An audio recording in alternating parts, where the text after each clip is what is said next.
நலம் தரும் நல்லார் சித்த மருத்துவமனை இதய நோய், சர்க்கரை நோய், பக்கவாதம், சிறுநீரக பிரச்சனை, தண்டுவடம் மற்றும் மூட்டு பிரச்சனைகளுக்கு மிகச்சிறந்த மருத்துவமனை கிருஷ்ணகிரி, சென்னை மற்றும் மதுரை. தொடர்புக்கு 8807666117 மற்றும் 8807666118. புதிய பொறுப்பு டிஜிபியாக டிவிஎஸோட சீஃப் அபய்குமார் சிங் வந்து போட்டிருக்கிறாங்க. அவர் டிவிஎஸையும் பார்த்துக்கிறோம், இதையும் பார்த்துக்கிறவாரு. இதுக்கும் மிக கடும் விமர்சனம் எழுந்துகிட்டு இருக்கு. நீங்க இதை எப்படி பாக்குறீங்க? அதான் வழியா, வேற வழி கிடையாதா? இதுதான் வழி கிடையாது, இது தவறான வழி. நீங்கள் 2018 அதாவது 2006 வந்த வழக்கு கண்டபடி இதே மாதிரி பண்ணிக்கிட்டு டிஜிபியை நியமிக்கிறது, தூக்குறது, அவருக்கு இணையாக போடுறது, அவருக்கு இணையாக உளவுத்துறை டிஜிபி ஒருத்தரை போட்டு இணையாக வைக்கிறது, அந்த மாதிரி. அப்போ 2018 ஒரு டிஜிபிக்கு அந்த பணிக்குரிய இதை கொடுத்தாங்க. என்ன பேனல் நான் சொன்னல, 30 வருஷம் பேனல் அனுப்புனா யூபிஎஸ்சி அதிலிருந்து மோஸ்ட் சீனியரு லேண்ட் ஆர்டர் மெயினாக பார்ப்பாங்க. இவங்க வந்து லேண்ட் ஆர்டர் எடிக்காக இருந்துட்டாங்களா, கமிஷனராக இருந்துட்டாங்களா, லேண்ட் ஆர்டரில் இவங்களுடைய சர்வீஸ் இல்லை, ப்ளஸ் எந்த சர்ச்சையிலும் சிக்காமல் அதில் மோஸ்ட் சீனியர் எல்லாருமே அப்படி இருக்காங்க. 6 பேர் இருக்காங்கன்னா அதில் இதில் வடிகட்டி 3 பேர், அந்த 3 பேரை உங்களுக்கு அனுப்புவாங்க. அதில் இருந்து நீங்கள் ஒருவரை நியமிக்க வேண்டும்.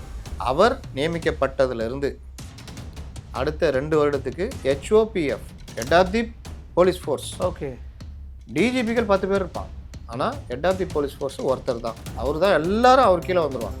21 பேர் கரெக்டாக தான் இருந்துச்சு. ஃபர்ஸ்ட் சேந்திர பாபு இருந்தார், கரெக்டாக போனார். சங்கர் சிவால் வந்தார், கரெக்டாக இருந்துச்சு. ஆனால் இந்த தடவை நான் முதல்வர் சொல்லிடுறேன், முதல்வருக்கு எந்த அதிகாரி மேலேயும் அவர் பொதுவாகவே இயல்பான நல்ல மனசு, யாரையும் இது பண்ண மாட்டார், யாரையும் பகச்சிக்க மாட்டார். இல்லை, பகச்சிக்கிறது மட்டும் இல்லை, அவருக்கு எந்த வித அபிப்பிராயமும் கிடையாது. இப்போ ஜெயலலிதாவோ கலைஞருக்கோ அபிப்பிராயம் இருக்கும், இவங்க வந்தால் நல்லா இருக்கும் அப்படின்னு. எஸ்பிலேருந்து தெரியும் அவங்களுக்கு. கலைஞர் ஒருத்தர் திண்டுக்கல் எஸ்பியை தூக்கி வேண்டுமென்று மேலதிகாரிகள் அவர் இது டெபுடேஷன் போயிட்டு வராருங்க, அவருக்கு டியூட்டி போடுறதுக்கு வேண்டுமென்றே வேற ஒரு மாவட்டத்துக்கு டம்மி இதுக்கு போடுறாங்க. கலைஞர்கிட்ட ஃபைல் போது இவன் நான் பார்த்தப்போ திண்டுக்கல்லில் சிறப்பாக செயல்பட்டாலாச்சு, இவனுக்கு எந்த இதை கொடுக்குறேன், இவனுக்கு அந்த மாவட்டம். ஓகே, தெரியுது ஆளை எங்கே போடணும்னு தெரியுது, ஆளை யாருன்னு தெரியுது. ஓகே, அதான் ரொம்ப முக்கியம். பொறுப்பு டிஜிபின்னு போட்டால் அந்த பிரகாஷ் சிங் வழக்குக்கு எதிரான ஆச்சா. ஆமாம், இப்போ ரிப்ளை என்ன கொடுப்பாங்கன்னு தெரியாது. இதுக்கு நடுவில் அமைச்சர் என்ன சொல்கிறார், அவங்க இஷ்டத்துக்கு அவங்க ஆளுங்களா போடுறாங்க. யார் அவங்க ஆளுனா பீகார்லேயும் இதுலேருந்து ரெடி பண்ணி மத்திய அரசுக்கு வேண்டிய ஆளுன்னு அனுப்புகிறாங்க. இல்லை, சொல்கிறது சாதாரண அமைச்சர், சட்டத்துறை அமைச்சர் தான் சொல்கிறாரு. இப்போ அப்படி தானே ஆயிடுச்சு. எஸ்ஐஆரை எதிர்க்கிறோம், அது வந்து எந்த அளவுக்கு போகிறாங்க, உங்கள் வாக்குரிமை எடுத்துக்கொண்டு போய் குடியுரிமை அதிகாரிகள் கொடுத்துருவாங்க. குடியுரிமை அதிகாரி வாங்கி இரவோடு இரவாக கைகளில் வாங்கிட்டு கப்பலில் ஏற்றி வெளிநாட்டில் இறக்கிவிடுவாங்க. இப்படி ஒரு பொலிட் பீரம் மெம்பர் பேசுகிறார். இவர் பெண்கள், சிறுபான்மையினர், பட்டியலின மக்கள் வாக்குகளை அறவே நீக்கி விடுவார்கள். யார்? நம்ம திருமாவளவன். 4.5 கோடியில் இதை நீக்கினா 2 கோடி தான் இருப்பாங்க. இப்படிலாம் பேசினாலா இல்லையா முதல்வர்? பட்டியலை பார்த்தாலே எனக்கு தலை சுற்றுகிறது அப்படி இப்படின்னு பேசுகிறார். அது கீழேயே மாவட்ட ஆட்சியர் இந்த பட்டியலில் ஒன்றுமே இல்லைங்க, அதை பாருங்கள், ஃபில் பண்ணலாம். உங்களுக்கு வந்துச்சா ஃபார்மு? பார்த்தேன். அப்போ இந்த மாதிரி விவகாரத்தில் இவங்க நேற்றுலாம் பார்லிமெண்ட் பார்த்தீங்கன்னா பார்த்தேன். ஹலோ நில்லுங்கன்னா திரும்பி ஓடுறாங்க. இங்கே வந்து சொல்லுவாங்க பார்லிமெண்ட்டே நாங்கள் கலங்கடித்து விட்டோம், ஆனால் அங்கே கேள்வி கேட்டால் ஓடுறாங்க. இதுதான் நடக்குது.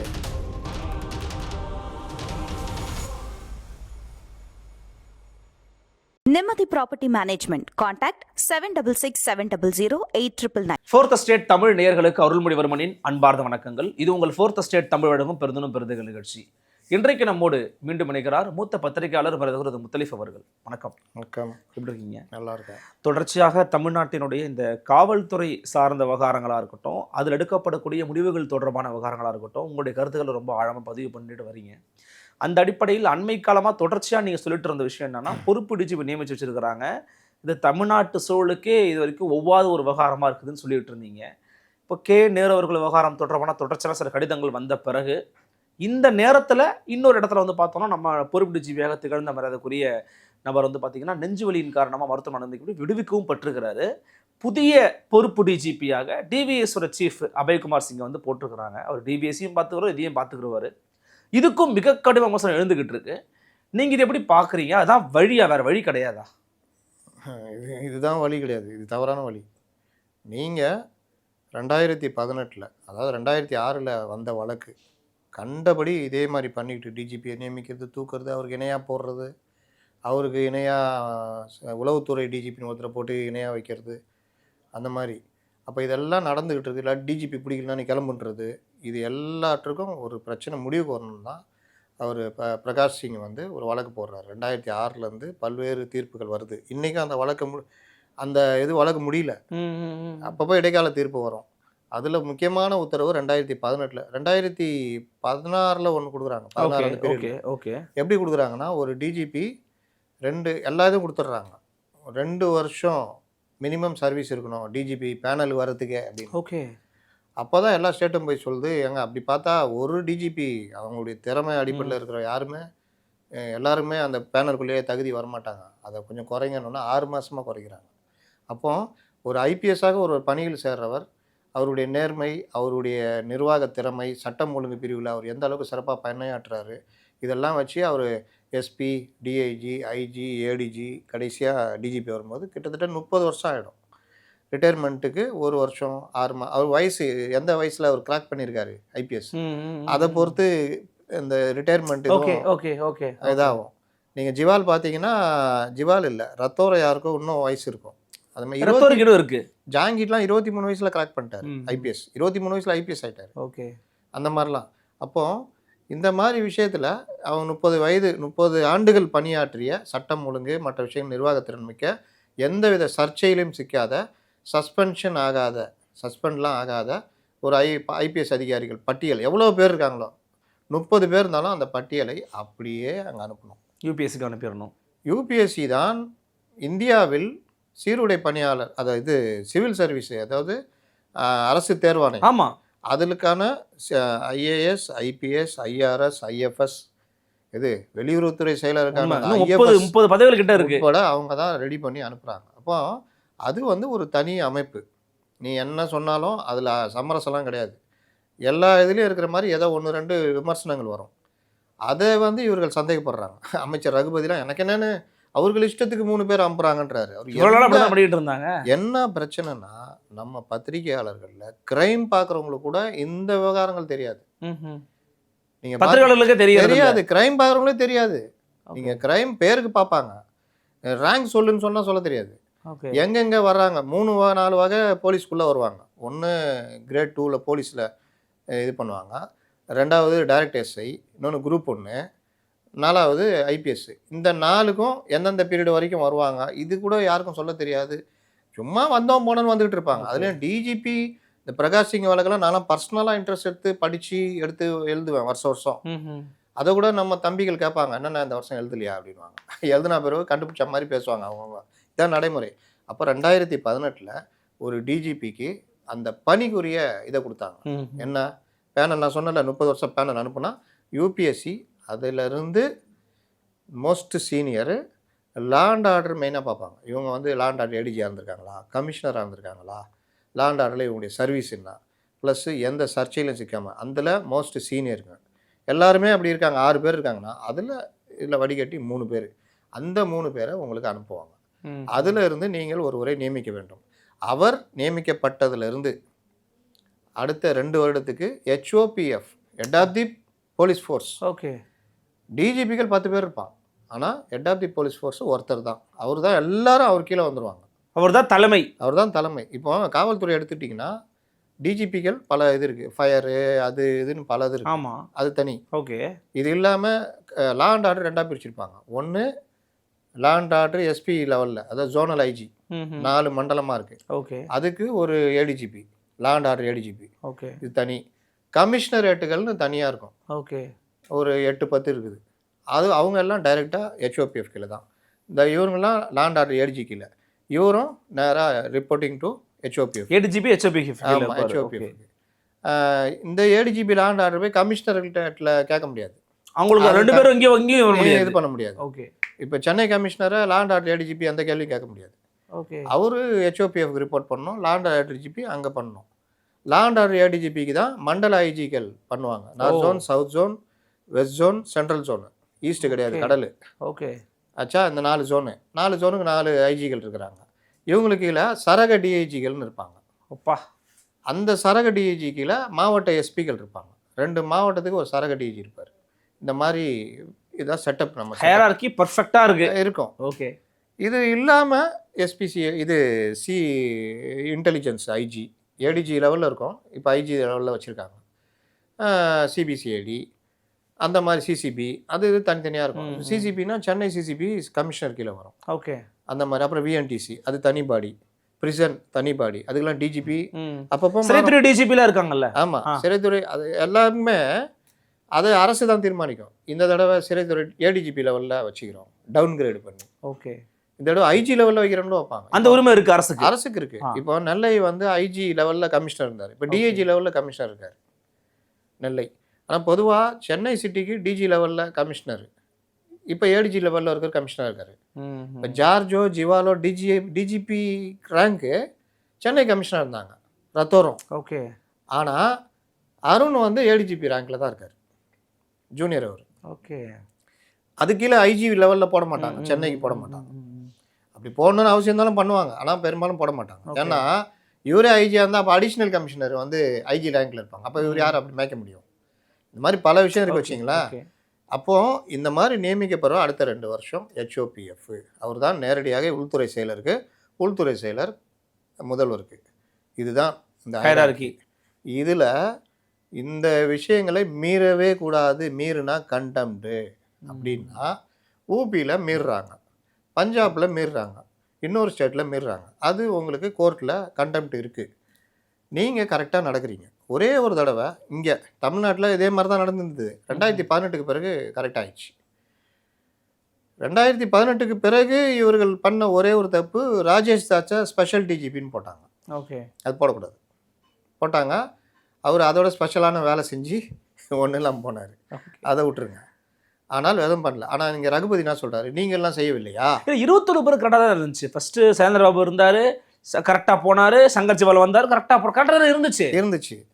ஆனால் இந்த தடவை இவர்கள் வேண்டுமென்றே அப்போ நான் முதல்வர் சொல்லிடுறேன். முதல்வருக்கு எந்த அதிகாரி மேலேயும் அவர் பொதுவாகவே இயல்பான நல்ல மனசு, யாரையும் இது பண்ண மாட்டார், யாரையும் பகச்சிக்க மாட்டார். இல்லை பகச்சிக்கிறதுக்கு மட்டும் இல்லை, அவருக்கு எந்த வித அபிப்பிராயமும் கிடையாது.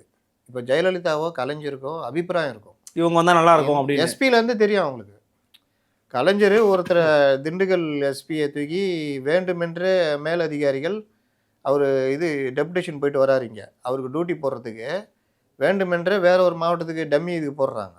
கலைஞர்கிட்ட ஃபைல் போது இவன் நான் பார்த்தப்போ திண்டுக்கல்லில் சிறப்பாக செயல்பட்ட ஆளாச்சே, இவனுக்கு இந்த இதை கொடுக்குறேன், இவனுக்கு அந்த மாவட்டத்தில் போடு. ஓகே. தெரியுது ஆள் எங்கே போடணும்னு தெரியுது, ஆளை யாருன்னு தெரியுது. ஓகே, அதான் ரொம்ப முக்கியம். ஓகே. இவன் கரெக்டான ஆள், இவன் இந்த பிரச்சனைக்குரிய மாவட்டத்துக்கு இவன் தான் கரெக்டு. ஓகே. அப்படின்னு அப்போ என்ன ஆகும், கவர்மெண்ட்டுக்கு லாபம். ஜெயலலிதா கிட்ட சண்டை போட்டுட்டு ஒரு அதிகாரி டெப்டேஷனில் போயிடுறாரு. ஓகே. சண்டைனா சம்மன் கொண்டு போய் கொடுக்குறாரு. அவர் இங்கே இருக்கும்போது டிஐஜியாக இருக்கும்போது, டிஐஜியில் எஸ்பியாக இருக்கும்போது நினைக்கிறேன், குரூப் 1 ஆஃபீஸர் தான். யாருக்கு நீங்கள் சம்மன் கொடுக்குறீங்க தெரியுமான்னு கேட்குறாங்க தலைமை நிர்வாகி. சம்மனை வாங்குறீங்களா இல்லையா? என் வேலை கொடுக்குறது, அதெல்லாம் வாங்க மாட்டோம், ஓட்டிகிட்டு போயிடுறாரு. நீங்கள் யாரை பகச்சிருக்கீங்கம்மா, அடுத்து ஜெயலலிதா ஆட்சிக்கு வர மாதிரி இருக்குது, நீங்கள் இந்த மாதிரி பண்ணுறீங்களான்னு. அவர் அதுக்கப்புறம் இதுக்கு போயிடுறாரு, சிபிஐக்கு போயிடுறாரு டெப்டேஷனில். முடிச்சுட்டு டிஐஜி ஆகிட்டு வராரு.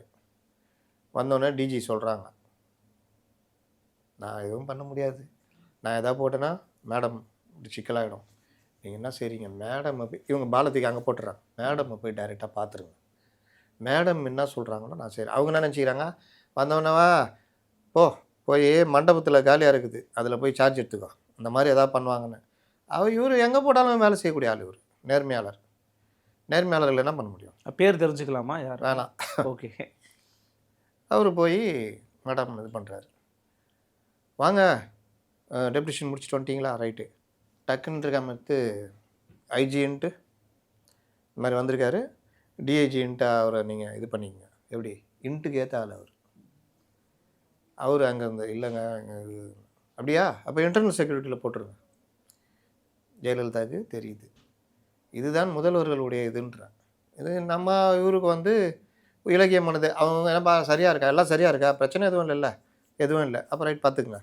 அப்போது அதிகாரிகள் யாருக்கோ இந்த 3 பேரையும் பிடிக்கல, பேனலில் வந்த 3 பேரையும். அதனால் என்ன பண்ணுறாங்கன்னா, பேனல் போகிறதுக்கு முன்னாடி இருந்தே நம்ம எல்லாருமே தெரியும், நான்லாம் எழுதிட்டேன், இவங்க தான் வருவாங்க, இவங்களில் ஒருத்தர் தான் போட்டாகணும்னு. நமக்கே தெரியும் போது அவங்களுக்கு தெரியாதா? அப்போது முதல்ல பேனலே அனுப்பாமல் லேட் பண்ணி பேனல் அனுப்புறதுன்றது என்னது? டிஜி ரிட்டையர் ஆகிறதுக்கு முன்னாடியே 3 மாதத்துக்கு முன்னாடியே பேனல் அனுப்பிச்சிடணும். அவங்க ஒரு 2 மாதம் ஆகும். அப்புறம் பேனல் அவங்க ரெடி பண்ணி இங்கே அனுப்புவாங்க. ஏன்னா எல்லாமே சரி பார்க்கணும்ல, எஸ்ஆர் ரிப்போர்ட்டு அது இதுன்னு. அப்போது இவர்கள் பண்ணவில்லை. அப்போ ஒருத்தர் என்ன பண்ணுறாரு, மதுரை கிளையில் வழக்கு போடுறாரு. இவங்க இந்த வேலையை பண்ணுறாங்க, இப்படி பண்ணால் இவங்க பொறுப்பு டிஜிபி நியமிக்கலான்னு பார்க்குறாங்க. இது உச்சநீதிமன்ற அவமதிப்பு. உடனே மதுரை கிளை கேட்குது, யார் இவங்கள வச்சு செய்கிறவர் தான் எப்போவுமே எஸ்எம்எஸ்ஸு. ஓகே, என்னங்கப்பா என்ன சொல்லுங்கன்றாரு. இவங்க வந்து மிலாட் அப்படிலாம் இல்லை, ப்ராசஸ் போய்கிட்டு இருக்குது. அப்புறம் என்னப்பா ப்ராசஸ் போய்கிட்டு இருக்குன்றாங்க, ஒருவேளை தப்பாக இருந்தால் நீங்கள் வாங்க அப்படின்னோன்னா. ஆனால் இவங்க கடைசி நாள் வரைக்கும் பேனல் அனுப்பலை. அப்போ இயற்கையாக ஒரு நெருக்கடி வருது. ஹெச்ஓபிஎஃப் இல்லாமல் நீ ரன் பண்ண முடியாது. அப்போ என்ன பண்ணுறது, பொறுப்பு டிஜிபின்னு போடு இருக்கிறதுலையே 6வது 7வது இடத்துல இருந்தவரை தூக்கி போடுறீங்க. அது கண்டெம்ட்டுன்னு ஹென்ரி தீபன் அங்கே போகிறாரு. போனோன்னா அவங்க நோட்டீஸ் கேட்குறாங்க. நோட்டீஸ் விட்டு இவங்க ரிப்ளை சொல்கிறாங்க, இல்லை இந்த மாதிரி லேட் ஆகிடுச்சு, பேனல் பேனல் அனுப்பிச்சிருக்கோம், அது வந்தோன்னே நாங்கள் நியமிச்சிடறோம். அப்புறம் என்னங்க பேனல் அனுப்பிச்சிருக்காங்க, அப்புறம் அவங்களுக்கு நோட்டீஸ் அனுப்பு, யூபிஎஸ்சி இந்த தடவை கொஞ்சம் லேட் பண்ணாமல் சீக்கிரம் அனுப்புவாங்க, ஓகேன்றாங்க. இந்த நேரத்தில் 27 டிசம்பர் இந்த இதெல்லாம் நடந்தது, அந்த பீரியட்லேயே அவங்க அனுப்பிச்சிடுறாங்க. இவங்க இங்கே நியமிக்கவே இல்லை. அதுக்கு ஒரு கண்டெம்ட் போகுது. இப்போ ரிப்ளை கேட்டிருக்காங்க, இவங்க என்ன ரிப்ளை கொடுக்குறாங்கன்னு தெரியாது. அப்போ தெரிந்தே இவர்கள் இந்த விஷயம் பண்ணுறாங்க. பொறுப்பு டிஜிபின்னு போட்டால் அந்த பிரகாஷ் சிங் வழக்குக்கு எதிரானது ஆச்சா. ஆமாம். இப்போ ரிப்ளை என்ன கொடுப்பாங்கன்னு தெரியாது. இதுக்கு நடுவில் அமைச்சர் என்ன சொல்கிறாரு, அவங்க இஷ்டத்துக்கு அவங்க ஆளுங்களாக போடுறாங்க. யார் அவங்க ஆளுனா பீகார்லேயும் இதுலேருந்து ரெடி பண்ணி மத்திய அரசுக்கு வேண்டிய ஆளுன்னு அனுப்புகிறாங்களா? இல்லை, சொல்கிறது சாதாரண அமைச்சர், சட்டத்துறை அமைச்சர் தான் சொல்கிறாரு. இப்போ அப்படி தானே ஆயிடுச்சு. எஸ்ஐஆரை எதிர்க்கிறோம், அது வந்து எந்த அளவுக்கு போகிறாங்க, உங்கள் வாக்குரிமை எடுத்துக்கொண்டு போய் குடியுரிமை அதிகாரிகிட்ட கொடுத்துருவாங்களாம். குடியுரிமை அதிகாரி வாங்கி இரவோடு இரவாக கைகளில் வாங்கிட்டு கப்பலில் ஏற்றி வெளிநாட்டில் இறக்கி விடுவார்கள். இப்படி ஒரு பொலிட் பியூரோ மெம்பர் பேசுகிறாரு. இவர் பெண்கள், சிறுபான்மையினர், பட்டியலின மக்கள் வாக்குகளை அறவே நீக்கி விடுவார்கள். யார், நம்ம திருமாவளவன்.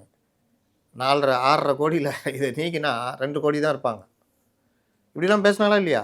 முதல்வர் இந்த பட்டியலை பார்த்தாலே எனக்கு தலை சுற்றுகிறது அப்படி இப்படின்னு பேசுகிறாரு. அது கீழேயே மாவட்ட ஆட்சியர், இந்த பட்டியலில் ஒன்றுமே இல்லைங்க, அதை பாருங்கள் ஃபில் பண்ணலாம். உங்களுக்கு வந்துச்சா ஃபார்மு? பார்த்தேன். உங்களை தான் எனக்கு ஃபார்ம்லாம் வந்துச்சு, நான் ஃபாலோ பண்ணி கொடுத்துட்டேன். உங்களை தான் பயமுறுத்துச்சா? அது பயம்லாம் ஒன்றும் முறுத்தலை. எனக்கு என்னென்ன டேட்டா இருக்குன்னு இருக்கிற டேட்டாவை கொடுத்தேன், டிராஃப்ட் வாட்டர்னு பார்த்துக்கலான்னு வெயிட் பண்ணேன். ஒன்றும் கிடையாது. இது எல்லாம் கேட்டதெல்லாம் நீங்கள் தரலனாலும் அவங்களுக்கு தேவை 2 விஷயம் தான். ஒன்று உங்கள் ஃபோன் நம்பர், இன்னொன்று உங்களுடைய ஆதார் நம்பர். அவ்வளோ. ஏன்னா உங்கள் படிவத்தை தான் உங்கள்கிட்ட கொடுக்குறாங்க. விஜய் சொல்கிற மாதிரி 6 கோடி பேருக்கும் இன்றெல்லாம் ஓட்டு இல்லை, 0 எல்லாம். இனிமேல் வந்தால் உண்டு, அப்படிலாம் இல்லை. அவங்ககிட்ட எல்லா இதுவும் இருக்குது. உங்கள் ஓட்டர் ஐடி வாங்கி ஸ்கேன் பண்ணி இந்த நம்பரா அந்த அப்படின்னு 2 ஃபார்ம் கொடுக்குறாங்க. அந்த 2 ஃபார்மில் உங்கள் டீட்டெயில் மேலே இருக்குது ஃபுல்லாகவே. வாக்குச்சாவடி, அட்ரஸ்ஸு, உங்கள் எபிக் நம்பரு எல்லாமே இருக்குது. கூடுதலாக நீங்கள் ஃபோட்டோ மாற்றினா மாற்றிக்கலாம். அதனால் அங்கே எல்லாமே இருக்குது. இப்போ நீங்கள் ஃபார்ம் கொடுத்தோன்னா உங்கள்த வாங்கி அந்த நம்பரை அடித்தோன்னா எல்லா டீட்டெயிலும் அப்படியே இருக்கும். கூடுதலாக என்ன பண்ணுறாங்க, இந்த அட்ரஸில் நீங்கள் இருக்கீங்களான்றதை உறுதி பண்ணுறாங்க. 2வது நீங்கள் உயிரோட இருக்கிறீங்களான்னு உறுதிப்படுத்திக்கிறாங்க. 3வது உங்கள் ஃபோன் நம்பரை அதில் ஏற்றிக்குவாங்க. 4வது உங்கள் ஆதாரை ஏற்றிக்குவாங்க. ஆதார் ஃபோன் நம்பர் ஏற்றினா ஆகுனா வேறு எங்கேயாவது டூப்ளிகேட் ஏற்றுனீங்கன்னா காட்டிடும். மிஸ்மேட்ச் தப்பாக இருக்குது, டூப்ளிகேட்டாக இருக்குன்னு காட்டிடும். அப்போ அதை நீக்கிடுவாங்க. இதற்காக செய்கிறத ஓட்டு திருட்டுன்றாங்க. ஓட்டு திருட்டை தடுக்கிற வேலையை இவங்க பண்ணுறாங்க. இப்போ இவர்கள் என்னென்னவோ உருட்டி நேற்று பார்லிமெண்ட் வரைக்கும் போய் அங்கேயும் ஒன்றும் பதில் சொல்ல முடியல. கோர்ட்டில் வழக்கு போட்டுட்டு பார்லிமெண்ட்டுக்கு போகிறாங்க எல்லா விவகாரத்துலையுமே. அப்போ இந்த மாதிரி விவகாரத்தில் இவங்க நேற்றுலாம் பார்லிமெண்ட் பார்த்தீங்கன்னா ஹலோ நில்லுங்கன்னா திரும்பி ஓடுறாங்க. இங்கே வந்து சொல்லுவாங்க பார்லிமெண்ட்டே நாங்கள் கலங்கடித்து விட்டோம். ஆனால் அங்கே கேள்வி கேட்டால் ஓடுறாங்க. இதுதான் நடக்குது. எஸ்ஐஆர் பற்றி ஒரு சின்ன பையன் சந்திரபாபு நாயுடு கட்சி, தெலுங்கு தேச கட்சி எம்பி, மேடம் நில்லுங்கன்னு போட்டு வாங்கன்னு வாங்குறாப்புல. மொழி பிரச்சனையில் இன்னொரு சின்ன பையன் போன தடவை. அப்போ இவர்கள் வந்து இங்கே வாட்ஸ்அப் தலைவர்களாக, அதாவது பொலிட் பியூரோ மெம்பராக இருக்கிற கே பாலகிருஷ்ணன் குடியுரிமையை பறிச்சிருவாங்கன்னு பேசுறது எந்த வகையில் பறிப்பாங்கன்னு நீங்கள் சொல்லணும்ல. வாக்குரிமை இல்லைங்க, இப்போ நீங்கள் கொடுத்துட்டீங்கல்ல, இப்போ நீங்கள் சொன்னீங்க, ஒரு வார்த்தை சொன்னீங்க, இந்த டிராஃப்ட் வந்தால் பார்க்கலான்னு. டிராஃப்ட்டில் உங்கள் பேர் இல்லைங்க, நீங்கள் என்னங்க பண்ணுவீங்க? அடுத்து இன்னொரு தடவை எழுதி கொடுக்கணும், இன்னொரு அப்ளை பண்ணணும், எதுவுமே தேவையில்லை. ஃபார்ம் 6 வாங்கி ஃபில் பண்ணி கொடுத்தீங்கன்னா அவங்க இது வரும், அவ்வளோதானே? ஆமாம். நீங்கள் யார்? நீங்கள் வந்து உங்கள் குடியுரிமையை நாங்கள் பறிக்கிறோம், நீங்கள் வந்து எந்த நாடு போக விரும்புகிறீங்க? சார் மலேசியா பார்க்கணுன்னு ஆசையாகுது. சரி அங்கே போய் ஒரு 5 வருஷம் இருக்குன்னு அனுப்பிச்சிடுவாங்க. மலேசியாக்காரனை பைத்தியக்காரனா? இங்கே குடியுரிமை இல்லைன்னு அவன் எடுத்துக்கிறதுக்கு. இது எப்படி இருக்குது தெரியுதா?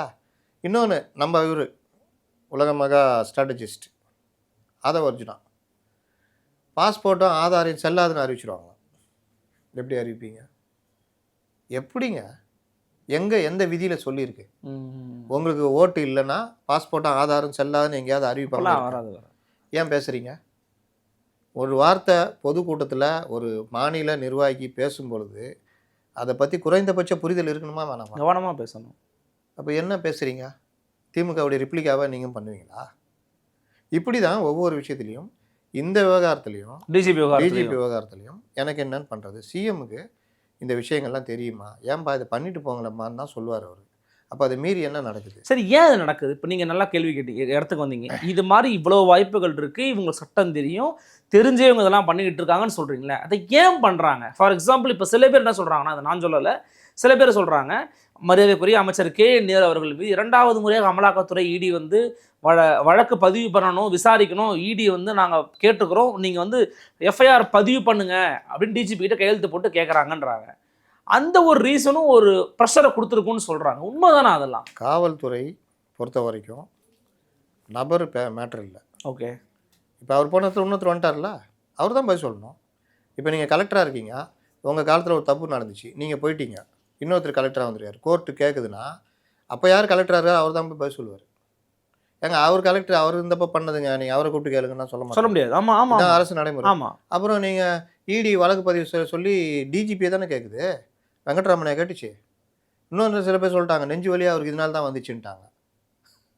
அவருக்கு ஆஞ்சியோ பண்ணியிருக்காங்க. ஆஞ்சியோ எப்போ வேணாலும் வரும். இந்த இவருக்கு தங்கம் தென்னரசுக்கு திடீர்னு இப்போ சட்டசபையில் இருந்தார், ஒரு மாதிரி ஆச்சு, இப்போ அட்மிட் ஆனால் ஆஞ்சியோ பண்ணணுன்ட்டாங்க, அடைப்பு இருக்குன்னு ஆஞ்சியோ பண்ணார், மறுநாள் சட்டசபைக்கு வந்துட்டார். இப்போ அந்தளவுக்கு விஞ்ஞானம் முன்னேறி போச்சு. இவருக்கு கொஞ்சம் உடல்நிலை ஏதாவது இதாக இருக்கும், 15 நாள் ரெஸ்ட் எடுக்க சொல்லியிருக்காங்க. அப்போ நீங்கள் இந்த டைம்லையாவது பொறுப்பு டிஜிபி சரி ரெஸ்ட் எடுக்க சொல்லி இதை பயன்படுத்தியாவது அந்த ஒருத்தரை போட்டிருக்கலாம். அதையும் பண்ணாத அளவுக்குன்னா அப்போ முதல்வரை மீறி ஒரு சக்தி ஏதோ ஒன்று இயங்கிட்டு இருக்குது. இதைத்தான் எதிர்கட்சி தலைவர்கள் கேள்வி கேட்டுக்கிட்டு இருக்கிறாங்க. இதையும் இடி வழக்கில் ஏன் பண்ணலன்றதையும் கொண்டு பொருத்தி பார்க்க முடியும். பண்ணக்கூடாதுன்றீங்களா? இல்லை பார்க்கவே முடியாது. ஓகே, முடியாதுன்றீங்க. ஏன்னா இப்போ அபய்குமார் சிங் யார்? டிஜிபி தான், லஞ்ச ஒழிப்புத்துறை டிஜிபி. ஆமாம், டிவிஎஸ்சி சீஃப். இப்போ அவரும் தானே பதில் சொல்லணும். டிவிஎஸ்சி தானே கோர்ட்டில் போய் பதில் சொல்லணும். இல்லை என்னன்னா அது வந்து முற்றுமுதான காரணம்னு சொல்லலை. இவங்களை இந்த மாதிரி இப்போ ஈடி தொடர்ச்சியாக பண்ணிக்கிட்டு இருக்காங்க, நம்ம சொல்கிற ஆள் ஒருத்தர் இருக்கணும், அதுக்காக நம்ம பொறுப்பு டிசியை போட்டுக்கிட்டு இருப்போம், நம்ம நேரம் டிசி போட தேவையில்லை, நம்ம கைப்பாவே ஒரு ஆள் இருக்கட்டும் அப்படின்னு நினைக்கிறாங்களான்னு கேட்குறேன். அது இதுக்கு மட்டும் இல்லை, இது வந்து ரொம்ப நாளைக்கெல்லாம் தள்ள முடியாது. இப்போ இடி கேஸு இன்னும் 6 மாதம் தானே இருக்குது. அப்படி இல்லை, இடி கேஸு இப்போ கோர்ட்டில் வருது. போன இது இருக்குல்ல அந்த ஜாப் ராக்கெட், அது இப்போ கோர்ட்டில் தானே இருக்குது. ஆமாம் ஆமாம், அவன் கேட்கும்போது என்ன ரிப்ளை கொடுக்கணும்ல. எஃப்ஐஆர் போட மாட்டோம், அது அந்த அளவுக்கு முகாந்திரம் இல்லை, இல்லாட்டி எஃப்ஐஆர் போட்டுட்டோங்க, ரிப்ளை கொடுக்குற அன்னைக்கு இன்னைக்கு காலைல போட்டோம், ஏதோ ஒன்று செய்யணும். எஃப்ஐஆரை போட்டு அடுத்த செகண்ட் அவன் உள்ளே வந்துடுவான், விளக்க தேய்ச்சோன்னு பூதம் வந்துடும். அவங்களுக்கு தேவை பிடிக்கட் அஃபென்ஸு. அப்போ நாங்கள் எஃப்ஐஆர் போட மாட்டோம்னா கோர்ட்டுக்கு அதுக்குரிய விளக்கத்தை கொடுக்கணும், கோர்ட்டு அதை ஏற்றுக்கலைன்னா வழக்கு பதிவு பண்ணுன்னு உத்தரவிடுவாங்க. இல்லைன்னா ஒரு அடி மேலே போய் சிபிஐ வழக்கு பதிவு பண்ணுன்னு உத்தரவிட்டுருவாங்க. எது பண்ணாலும் இவர்கள் சுப்ரீம் கோர்ட்டு போவார்கள். இதுதான் நடைமுறை. அதனால் இது ஒரு முற்று பெறாத விஷயம்னு வச்சிங்களேன். இப்போ பொறுப்பு டிஜிபி, ஹெச்ஓபிஎஃப், பொறுப்பு ஹெச்ஓபிஎஃப் இன்னொருத்தர் மாற்றுறதுலாம் வந்து பல விஷயங்களுக்கு இது இதாகும். இப்போ தேர்தல் நடைமுறைக்காக நம்ம வச்சுக்கலான்னு இவங்க எதாவது பண்ணலாம். எப்படி பார்த்தாலும் தேர்தல் அறிவிச்சிட்டாங்கன்னா அவங்க ஒரு டிஜிபியை போட்டுற போகிறாங்க, இவர் டம்மி ஆகிடுவாங்க. அவங்க யார் டிஜிபி? அப்போ வந்து சீமா அகர்வால் தான் தேர்தல் டிஜிபின்னா அவங்க தான் பவர் அவங்க கையில் வந்துடும். இவங்க கையில் பவர் இருக்காது. எப்படி வரும்? காபந்து அரசு ஆகிடும். அது காபந்து அரசு. நீங்கள் சும்மா தான் சுற்றிட்டு இருக்கணும், எல்லா பவரும் தேர்தல் ஆணையத்திட்ட போயிடும். உங்கள் கலெக்டரை தேர்தல் அதிகாரியாக மாறிடுவாங்க ஒவ்வொரு மாவட்டத்துக்கும். இன்னும் ஆட்சி மாறுதுன்னா போயான்ருவாங்க. யார்கிட்ட கேட்குற? ஏன்ட்ட வந்து கேட்குற போயா அப்படின்ட்டுருவாங்க. அந்த அளவுக்கு மாறிடும். எஸ்பிக்கு எல்லாம் அப்படியே மாறிடுவாங்க. போலீஸ் அதிகாரி அந்த சிஸ்டமே மாறும். மீண்டும் இவர்கள் தான் ஆட்சிக்கு வராங்கன்னா கொஞ்சம் அப்படி இப்படி நீக்கி போக்கான வந்துக்குவாங்க. அதனால் இந்த சிஸ்டத்தை வந்து 2-3 நாள் நீங்கள் பிரிச்சாகணும். நீங்கள் எல்லாத்தையும் போட்டு பொருத்திக்கிட்டு குழப்பிடலாம் கூடாது. நான் பார்த்தேன் சில இதில், இதனால தான் அவர் நெஞ்சு வலி வந்துச்சுன்ட்டாங்க, அப்படிலாம் எழுதுறாங்க. நம்மளால் தான் டயரை சுற்றுற பார்க்குறவங்க தானே. காரில் ஏறிட்டாரா விஜய்? ஏறிட்டார், தன் கையால் தானே திறந்துக்கிறார், அப்படி தானே. திருப்பரங்குன்றம் மேட்ரு விஜய் பாண்டிச்சேரி போனோன்னு ஒன்றும் இல்லாமல் போச்சுல்ல. என்ன இன்றைக்கி ஏதாவது மத கலர் நடந்துச்சுன்னா விஜய் வர சொல்லிடணும் வெளியே. சார் வாங்க சார், நீங்கள் எதாவது பண்ணுங்கள் சார். உங்கள் மேட்ரு பின்னாடி எல்லாம் ஓடுவாங்க டிஆர்பிக்காக. மற்ற மேட்டர்லாம் இதாகிடும். ஒரு 2 நாளுக்கு இப்படியே பண்ணுங்கள் சார்ன்னு சொல்லணும். அந்த மாதிரி தானே இன்றைக்கி இருக்குது. ரொம்ப பலவிதமான கருத்துக்களை ரொம்ப யதார்த்தமாக மக்களுக்கு புரியக்கூடிய வகையில் கருத்துக்களை பகிர்ந்துக்கிட்டீங்கன்னா மிக்க நன்றி. நன்றி. நன்றி. மீண்டும் சந்திக்கலாம். வணக்கம்.